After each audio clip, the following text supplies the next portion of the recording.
Oi gente, tudo bom com vocês? Eu sou o Thiago Ramalho, bailarino, professor e coreógrafo, e este é o meu canal, certo? Aqui a gente fala de arte, cultura e dança. Se você ainda não me segue, clica aí para me seguir, clica no sininho para receber as notificações e compartilha esse vídeo com todo mundo aí. E se gostar, deixa o seu like também, ok? E hoje estamos aqui trazendo nesse vídeo um tema também que é muito abrangido dentro da dança, que é os padrões de corpos para a dança. Quem pode dançar? Qual é o tipo de corpo que pode dançar? Qual é o tipo de dança que o seu corpo é mais, a dança aceita mais, certo? Então vem comigo e para a gente entender um pouco sobre isso tudo, vamos começar a falar sobre o que é padrão, certo? Padrão é um sistema que é colocado pelas pessoas, né? Um conjunto de regras que vira um catálogo, uma referência para alguma coisa, certo? Então, logo, padrão corporal é um conjunto de estereótipos que estão em evidência que viram referências para um determinado grupo, certo? Como exemplo, a gente pode colocar as modelos, que tem padrões de corpos, são magros, não tem muito seio, não tem muitos glúteos, o corpo não tem muitas curvas e acaba sendo referência para muitas pessoas. Por exemplo, para os homens, os padrões mais fortes, mais musculosos. Então isso tudo vai virando referência para um determinado grupo. Então isso é uma questão de padrão corporal. Modelos passam a ser um padrão de beleza. Aquelas mulheres magras, altas, passam a ser um padrão para a sociedade, para as mulheres. Isso não foi muito legal, porque a gente hoje, depois mais pra frente, a gente vai entender o porquê disso, tá? E isso também influencia bastante na dança, essa questão desses padrões de bailarinas altas, magras, a gente vai entender isso mais pra frente. Então. Aí a gente entra nos anos de 2010, essa era atual, começa a cair no gosto dos homens o padrão do homem lutador, que é aquele que vem do MMA, que vem do UFC, que o homem busca, através da luta, ele busca desenvolver esse padrão de corpo dele, buscar músculos através das lutas, desses padrões mais robustos de desenvolvimento. Tem que entender também as questões das estruturas corporais, porque na atualidade nós temos já muitos estudos científicos desenvolvidos em cima do corpo, né? Em cima dessas questões de padrões corporais, né? Então nós temos que entender sobre a estrutura muscular, porque isso depois, quando você estiver dando aula, você tiver o teu aluno, que o seu aluno procura a sua aula de dança para alguma coisa, isso pode interferir um pouco, porque isso pode tanto estimular como desestimular um aluno, dependendo do motivo pelo qual ele está procurando uma aula de dança. Então vamos lá, vamos definir o que é uma estrutura corporal. Tá? A estrutura corporal ela é definida pela massa óssea e pela massa muscular, certo? Então assim, se uma pessoa tem ossos muito largos, tem uma massa óssea muito grande, ela vai ter que ter uma massa muscular que seja compatível a isso, porque senão ela vai ter um problema sério de articulações, ela vai ter um problema sério no seu sistema locomotor. Então, aí isso vai definir alguns tipos de corpo. Nós temos o corpo ectomorfo. O ectomorfo são aquelas pessoas magras, altas, que têm um metabolismo rápido, ou seja, são pessoas que são extremamente magras, que se a gente for ver, hoje é um padrão muito grande que é buscado no meio da dança, que sejam bailarinas magras e altas, né? Nós temos o endomorfo, que são pessoas que já têm os braços mais curtos, são pessoas baixinhas, às vezes elas são mais robustas, elas têm o metabolismo mais lento, e pessoas que têm esse tipo de corpo endomorfo, ela tem dificuldade para perder gordura e definir musculatura. Então, Isso é bem importante, tá? E aí nós temos os mesomorfos, que está no meio termo ali, que são pessoas que podem ganhar e perder massa muscular muito rápido. Então ela tem esse mesomorfo, ela tem esse caminho aí. E por que a gente precisa entender isso, né? Então isso vai fazer com que eu entenda o corpo do meu aluno na dança. Aquela pessoa que me procura para fazer aula, aquela pessoa que vem até mim fazer aula, ela vai ter uma estrutura corporal. Ou ela vai ser muito magra, ou ela vai ser mais robusta, ou ela vai ter um corpo mais definido, certo? E aí que tá onde eu preciso conhecer esse meu aluno, certo? Eu vou ter aluno muito magro, eu vou ter aluno muito musculoso, eu vou ter um aluno que é mais gordinho. Só que daí eu preciso levar em consideração as seguintes avaliações. Por que o meu aluno ele tem esse corpo? Por que ele é muito magro? Por que esse aluno é mais gordinho? Por que esse aluno tem um determinado perfil ou tem aquele outro perfil, certo? A gente tem que saber, tipo, conversando com o teu aluno, às vezes você tentar descobrir qual é a questão do fator genético, porque isso é transferido de pai para filho. Então, talvez uma pessoa ela seja mais gordinha, mas não é porque ela queira ser gordinha, mas hoje já existem estudos que nós sabemos que as células adiposas são transferidas geneticamente de pais para filhos, né? Como que é o psicológico desse aluno, sabe? É um aluno ansioso? É um aluno que é estressado? É um aluno que é mais calmo? Esse aluno ele faz uso de alguma medicação, algum medicamento? Porque hoje nós sabemos que existem medicamentos, principalmente aqueles à base de corticoide, que eles fazem as pessoas reterem líquido e incharem, certo? Como que é a questão hormonal do teu aluno? Os hormônios dele são regulados, ele tem problema hormonal, ele faz algum tratamento de reposição hormonal? Então, conhecer esse perfil desse aluno é muito, muito, muito, muito importante, porque isso tudo depois interfere e muito, muito no teu aluno. É importante também entender as diferenças, que existem diferenças entre o corpo masculino e o corpo feminino. O tônus muscular é diferente, as questões hormonais são diferentes, as estruturas ósseas são diferentes, a força, tipo, do homem e da mulher são forças diferentes, né? E aí fica a questão, nossa, Thiago, mas por que tudo isso para falar sobre questões dos padrões de dança, né? Tipo, os padrões do corpo na dança. Isso é muito importante, porque isso vai interferir muito, talvez na modalidade que o teu aluno escolha, talvez até na questão de você estimular o teu aluno e levar esse conhecimento para ele, para que ele entenda sobre o corpo dele. Porque quando a gente fala em dança, a gente não tem que ver só, pensar na performance, mas a gente tem que pensar nesse aluno, pensar na qualidade desse aluno, que ele tem uma consciência corporal, que é uma responsabilidade nossa enquanto professor, levar para o nosso aluno tais informações, porque assim, talvez, por exemplo, um aluno, a gente sabe que, por exemplo, hoje em dia a questão da amplitude de perna ela é mais voltada à questão óssea, da fossa do acetábulo com o encaixe da cabeça do fêmur. Se a pessoa tem essa fossa do acetábulo mais aberta, vai ter mais amplitude de movimento, então consequentemente a perna dela vai subir mais. Isso vai influenciar no andeor dela também, se no caso ela faz balé.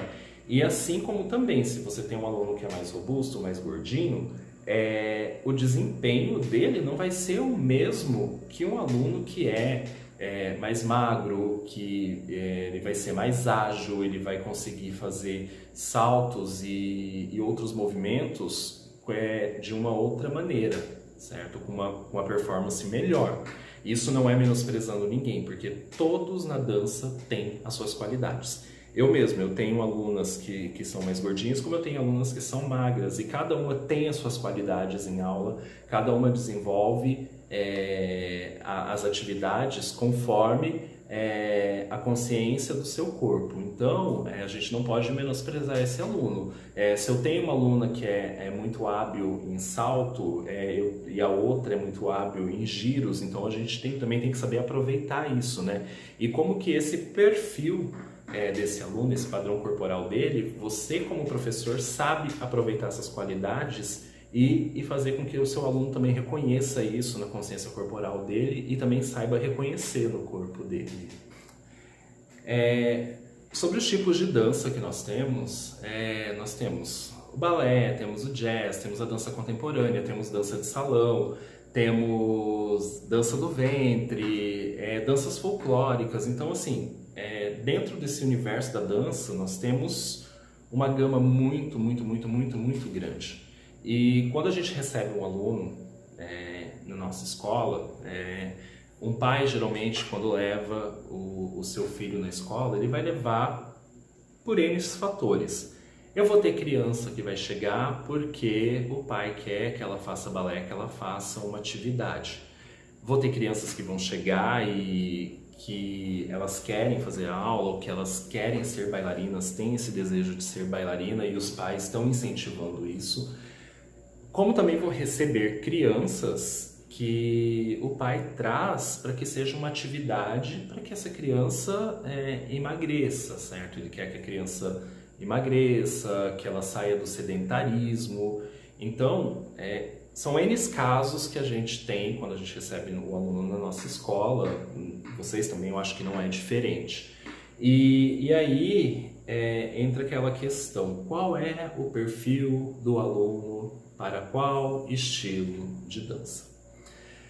Nós temos um padrão que é muito imposto hoje dentro imposto dentro do balé clássico, né? Porque se nós formos voltar lá nos tempos antigos, quando surgiu o balé clássico, Luís XIV, Renascimento, Romantismo ali, entra na era romântica, quando começam a surgir os balés românticos, né? O que acontece?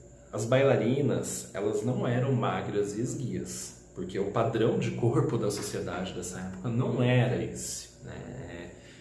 As mulheres eram mais robustas, então se a gente vê nessa comparação, isso foi se transformando ao longo do tempo, quando foi se pensando em balé como performance, como alto nível, que começou a exigir físico das bailarinas, né? Que as bailarinas tinham que ser altas, as bailarinas tinham que ser magras, tinham que ser longilíneas por causa das linhas que o balé pede, né? A gente vê isso nas grandes poses, você vai fazer um arabesque, quanto mais longilínea, quanto mais magra, quanto mais perna comprida, com o tronco mais magro tiver, o braço mais longo, melhor fica o desenho, fica a linha dessa bailarina. Mas isso também não menospreza que uma bailarina que seja mais robusta também não adquira um alinhamento bom e não tenha um bom desempenho também dentro da técnica, né? E o balé clássico, ele ele não é tão democrático, né, como outras danças nesse ponto, porque ainda se tem uma visão de muitos professores que para fazer balé, a criança, o adolescente ou o adulto que chega para fazer aula tem que ser magro. E se a gente parte daquela concepção hoje que todo corpo pode dançar, que toda pessoa pode dançar, a gente já cai num erro muito grande em criar uma seletiva em cima disso, né? Lógico que existem focos. Nós sabemos, por exemplo, companhias de dança. Por exemplo, vamos colocar uma companhia de dança. Uma companhia de dança clássica, ela vai buscar um perfil de corpo. Ela vai buscar bailarinas magras, ela vai buscar bailarinas porque ela vai criar um corpo de baile. Um corpo de baile é uma coisa uniforme. Então eles vão buscar bailarinas com o mesmo padrão. E isso não vai se alterar. Mas como também a gente sabe que nós temos, por exemplo, para o jazz, já vão buscar meninas que sejam mais fortes, porque são movimentos explosivos. Os homens também, né, são movimentos explosivos, então tem que ser homens fortes. Nós temos, por exemplo, danças mais democráticas, que qualquer perfil de corpo, qualquer padrão corporal se adapta. que é no caso das danças de salão, a dança do ventre. Então são danças que são... A dança contemporânea hoje também, ela é muito democrática, né? Porque ela traz que todo corpo, toda pessoa pode se movimentar dentro dos seus padrões, adquirindo a sua consciência corporal, né? Então, a gente partindo disso, a gente vê que sempre vai existir uma modalidade que a pessoa vai se encaixar. Existem algumas que são menos democráticas e existem outras que são mais democráticas. E aí cabe ao professor saber como trabalhar com esse aluno, como desenvolver esse aluno dentro da modalidade que ele escolher. Porque a gente seria muito injusto se chegasse uma criança, ou um jovem, ou um adulto, por ele ser mais robusto, chegar e falar, eu quero fazer balé, e você virar para ele e falar, não, seu corpo não é para o balé clássico. Por que motivo ele está buscando? Talvez ele não queira ser um bailarino, ele queira fazer uma atividade, ele queira desenvolver uma atividade. Então, isso é muito importante, você conhecer qual é o objetivo. E daí também você entender por que o teu aluno é daquele jeito, né? Porque talvez a pessoa não seja muito magra porque ela quer.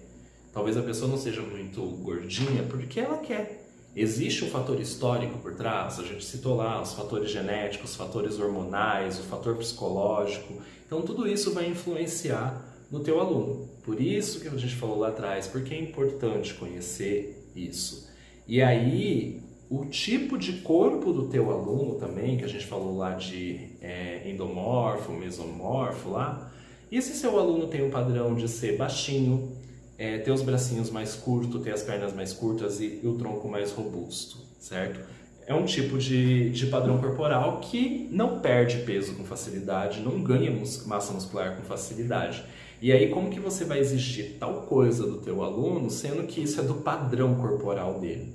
Então, o que você tem que fazer enquanto professor é que ele entenda como desenvolver, através da consciência corporal e a qualidade, o movimento técnico que você passou para ele de acordo com a estrutura corporal dele, né? Então, é muito importante a gente conhecer o nosso aluno e saber esses porquês. Porque, às vezes, a gente pode frustrar tanto uma pessoa nessa exigência de tem que emagrecer, você tem que perder peso, você tem que ser magro, tem todo mundo que, tipo, principalmente, existem professores e coreógrafos, principalmente que quando chegam em época de festivais, épocas de apresentação, exige que seus alunos emagreçam, exige que seus alunos adquiram um perfil que talvez ele não vá chegar. E aí entra um ponto bem grave. Lembra quando a gente falou lá das modelos, que elas começaram a virar referência de corpo? E isso era exigido delas. Então, o que acontece? Começou-se a ter aquela visão de que eu quero virar modelo, eu quero ganhar dinheiro. E aí começam a surgir as questões de anorexia e bulimia, certo? O que acontece muito dentro da dança.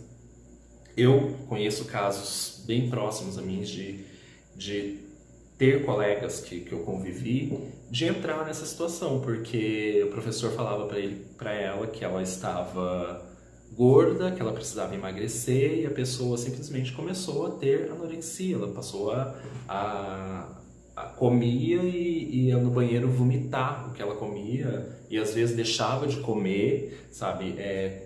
Ficou doente por causa disso, porque daí ela ficou desnutrida, tudo isso. Então, nós, professor, temos que tomar muito cuidado com isso antes da gente julgar o nosso aluno, né?